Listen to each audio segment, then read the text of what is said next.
The Outdoors just came out and with it brought 9 new entities, so today I did some digging and found out the backstory and secret lore of each one, starting with the Groundskeeper.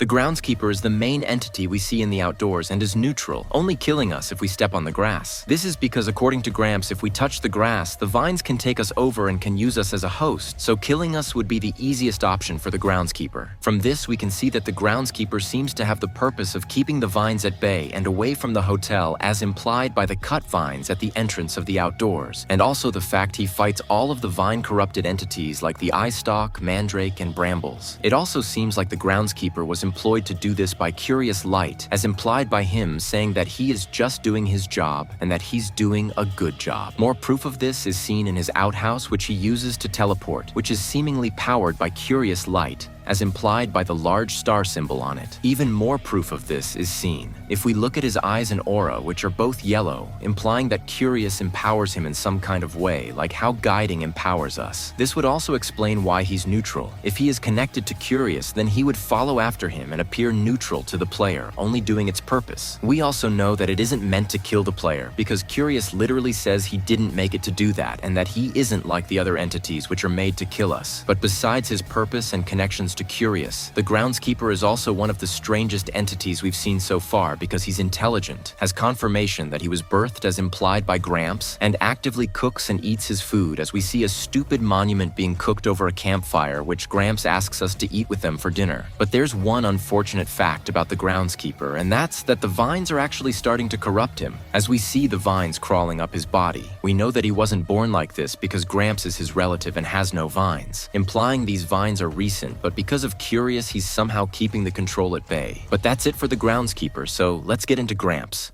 I'm tired of this, Grandpa! That's too bad!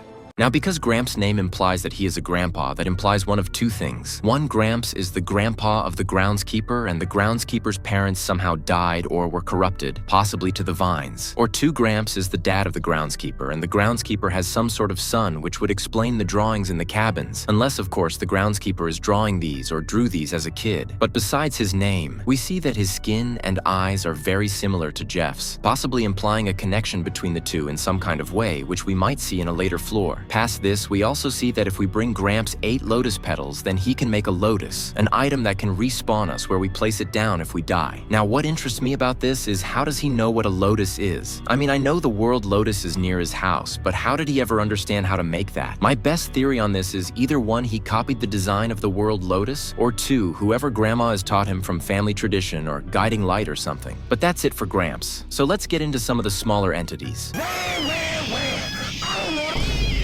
First, we have the Mandrake. The Mandrake is a type of plant from mythology, which screams when you pluck it, which will cause you to have a heart attack. Indoors, mandrakes are seen everywhere, being the small leaves we see coming out of the ground. It is implied that these are planted by the Groundskeeper somehow like the flowers, and won't cause any harm unless plucked, which we are unable to do. However, the mandrakes that attack us indoors are controlled by the vines which pluck them out of the ground and put them near us, making our only options to kill it being to put it back in its hole, running away from them, or letting the Groundskeeper kill it. What's strange also about the mandrakes is that Curious doesn't seem to know what they are either, implying that these mandrakes might be new creations from Gramps, the Groundskeeper, or possibly the World Lotus. But that's it for the mandrakes, so let's get into the cause.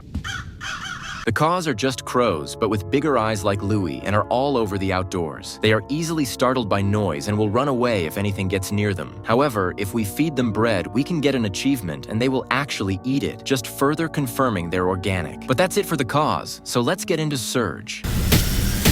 Surge is the Outdoors version of Rush, appearing a few seconds after a yellow lightning strike, following it with a large boom and many yellow lightning strikes spawning Surge. Surge, unlike Rush, bounces around a certain area trying to find the player and can be countered by going into a closet, cabin, or safe hiding space. Surge is a scribbly PNG like A120 and emits a yellow light. Unlike Rush, who attacks after we enter a door, Surge just spawns in every few minutes in the Outdoors because the Outdoors goes by meters and not doors. But that's it for Surge, so let's get into the monument. I died. Sainsbury's tastes the difference. Good food for all of us.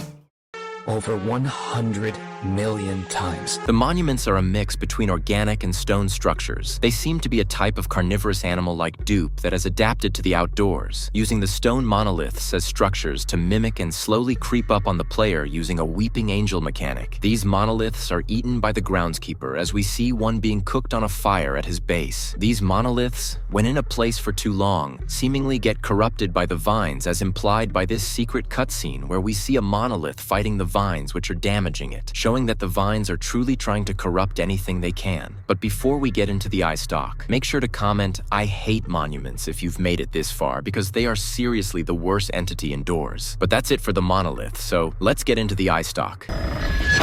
Eye stalk is this subfloor's version of Seek, which chases us down throughout the outdoors and is eventually stopped and killed by the groundskeeper, who even shows respect for us after we survive it. According to Curious, the eye stalk is a very unoriginal copy of Seek from the World Lotus, implying that the World Lotus somehow saw how Seek chased us in the hotel, possibly through the windows. Now, although eye stalk might seem like a gag at first, it actually might show us how the World Lotus thinks with it, first making a very weak and bare-bones copy of Seek, with the bramble being a much better and refined copy, seemingly learning more and more with each failure. But that's it for the eye stalk, so let's get into my favorite entity, the brambles.